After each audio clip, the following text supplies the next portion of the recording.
네, 안녕하세요. 저는 글램 성형외과의 대표 원장 이태성입니다. 오늘은 수술 예정인 분들이 많이 궁금해하는 것 중에 하나가 제가 받는 이 수술을 다른 수술과 동시에 해도 될까요? 하는 부분인데 이 부분에 대해서 확실히 설명을 드리도록 하겠습니다. 어떤 수술들은 동시에 가능한지, 동시에 가능하지 않다면 언제쯤 가능한지 같이 이야기해 보도록 하겠습니다.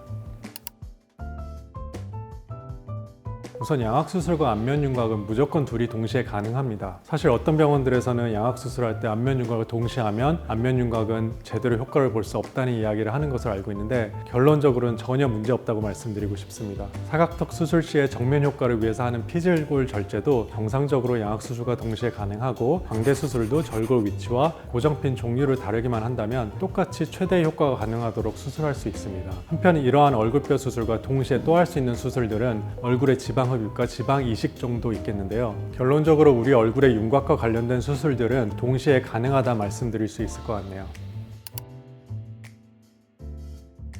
우선 안면윤곽 수술과 눈, 코 수술은 동시에는 가능하지만 사실상 추천드리진 않습니다. 우리 얼굴 윤곽은 도화지이자 바탕이라고 보시면 되는데 다른 이목구비는 이 바탕이 자리 잡고 나서 하는 게 순서적으로 당연히 맞습니다. 따라서 같이 하는 것도 추천드리지 않고 따로 한다고 한다면 얼굴뼈 수술을 무조건 먼저 하실 것을 권해드립니다. 양악수술은 이야기가 조금 달라집니다. 양악수술과 코 수술은 애초부터 동시에 불가능하고 양악수술하고 나서도 최소한 2달이 지난 이후부터 코 수술이 가능합니다.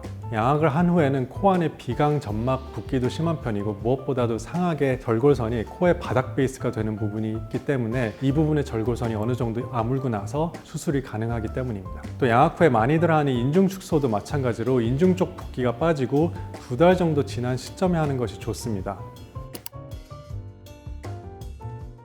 결론부터 말씀드리면 절대로 얼굴 리프팅 수술과 얼굴뼈 수술을 동시에 하지 마시라고 말씀드리고 싶습니다. 과거에 제가 큰 병원에 있을 때 리프팅하는 의사가 따로 있어서 동시에도 했었던 제 경험상 얼굴뼈 수술로 붓기가 있는 상태에서 리프팅할 경우에 리프팅 효과도 떨어질 수밖에 없을 뿐만 아니라 리프팅 자체의 부작용들, 예를 들어서 비대칭이나 피부 찝힘, 감각 둔화, 안면신경 문제 등도 더 나타나는 느낌을 받았습니다. 그래서 윤곽이든 양악이든 얼굴뼈 수술 후 붓기가 어느 정도 빠지고 나서 최소 3개월 후 혹은 더 기다리실 수 있다면 6개월 정도 지난 시점에 하실 것을 권해드립니다. 물론 그 사이에 피부과 리프팅 시술들, 예를 들어 올리지오나 서마지 같은 고주파 리프팅이나 울세라 같은 초음파 리프팅은 얼마든지 하셔도 되고 수술 후 한 달 이후부터는 이러한 시술들을 포함한 모든 피부과 시술들이 가능하다 말씀드리고 싶습니다. 오늘은 얼굴뼈 수술과 동시에 가능한 또는 동시에 불가능한 다른 성형 수술 중에 어떤 것들이 있는지 살펴보았습니다. 다시 정리해드리면 안면윤곽, 양악, 얼굴 지흡, 지방이식 등 얼굴의 윤곽선에 변화를 주는 수술들은 동시에 가능하고 눈코 수술은 윤곽과 동시에는 가능하나 나중에 하실 것을 권해드리며 리프팅 수술은 무조건 최소 3개월 이후에 하실 것을 권해드린다고 말씀드리고 싶습니다.